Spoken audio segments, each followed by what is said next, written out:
Kolhapur, Sangli, Satara corridor विकसित करावा. आमदार सतेज पाटील यांच्या संकल्पनेतून आयोजित व्हिजन बैठकीत सूर. उद्योगांच्या नवीन संकल्पना, दळणवळणाच्या सुविधा आणि कौशल्य विकास या माध्यमातून कोल्हापूर, सांगली, सातारा कॉरिडॉर विकसित करावा असा सूर आज झालेल्या व्हिजन बैठकीत उमटला. कोल्हापूर, सांगली, सातारा डेव्हलपमेंट कॉरिडॉर अंतर्गत विविध क्षेत्रातील मान्यवरांची हॉटेल सयाजी येथे ही बैठक संपन्न झाली. या तिन्ही जिल्ह्यांची व्हिजन डॉक्युमेंट तयार करून ती सर्वपक्षीय आमदार, मंत्री आणि सरकार यांच्या समोर सादर करण्यात येणार असल्याचंही यावेळी विधान परिषदेतील काँग्रेसचे गटनेते आमदार सतेज पाटील यांनी सांगितलं.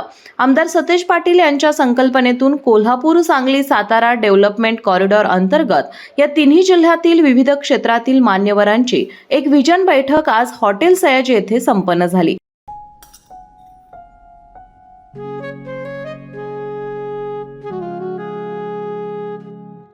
बाबा, आज येताना बासुंदी घेऊन या ना. अगं, कालच आपण आईचा वाढदिवस होता म्हणून आणली होती ना. ऐकलं, गोकुळची बासुंदी पुन्हा खावीशी वाटतेय. खरं सांगू, मलाही खावीशी वाटतेय. पुन्हा पुन्हा खावीशी वाटणारी गोकुळ बासुंदी. या बैठकीत उद्योग, कला, क्रीडा, पर्यटन, हॉटेल व्यवसाय, पर्यावरण तज्ज्ञ, बांधकाम व्यावसायिक अशा विविध क्षेत्रातील मान्यवरांनी आपल्या सूचना मांडल्या. कोल्हापूर, सांगली, सातारा या जिल्ह्याच्या विकासासाठी काय करता येईल यावर अनेक मान्यवरांनी मार्गदर्शन करण्याबरोबरच विकासाच्या दृष्टीने सूचना केल्या. यावेळी बोलताना आमदार सतेज पाटील म्हणाले, कोल्हापूर, सांगली, सातारा या तिन्ही जिल्ह्यांच्या दृष्टीने जी विकासात्मक चर्चा झाली त्याची व्हिजन डॉक्युमेंटरी तयार करून सर्वपक्षीय आमदार त्याचबरोबर सरकार समोर सादर केली जाणार असल्याचं त्यांनी सांगितलं.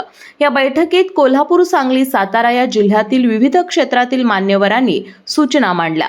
चितळे उद्योग समूहाचे गिरीश चितळे, महाराष्ट्र चेंबर ऑफ कॉमर्सचे सदस्य रवींद्र भानगावे, किशोर पटवर्धन, वसंतदादा पाटील इन्स्टिट्यूटचे चेअरमन सचिन पाटील, मराठा उद्योग क्रांती संघटनेचे चंद्रकांत पाटील, कोल्हापूर हॉटेल मालक संघाचे अध्यक्ष उज्ज्वल नागेशकर, कोल्हापूर चेंबर ऑफ कॉमर्सचे माजी अध्यक्ष आनंद माने, कोल्हापूर क्रीडाईचे अध्यक्ष KP Khot, Rajiv Pare, Kolhapur chamber of कॉमर्सचे अध्यक्ष संजय शेटे आदींनी कोल्हापूर, सांगली, सातारा या जिल्ह्याच्या विकासासाठी काय करता येईल यावर सूचना केल्या. यावेळी उज्ज्वल नागेशकर, आनंद माने, मयूर राणे, ॲडव्होकेट प्रियंका राणे पाटील, अमरजा निंबाळकर, देवश्री सतेज पाटील, राजीव पारेख यांच्यासह उद्योग, तंत्रज्ञान, कृषी, व्यवसाय, शिक्षण, संशोधन, माध्यम आदी क्षेत्रातील तज्ज्ञ आणि मान्यवर उपस्थित होते. अशाच नवनवीन अपडेट पाहण्यासाठी आमच्या KK न्यूज चॅनेलला सबस्क्राईब करा.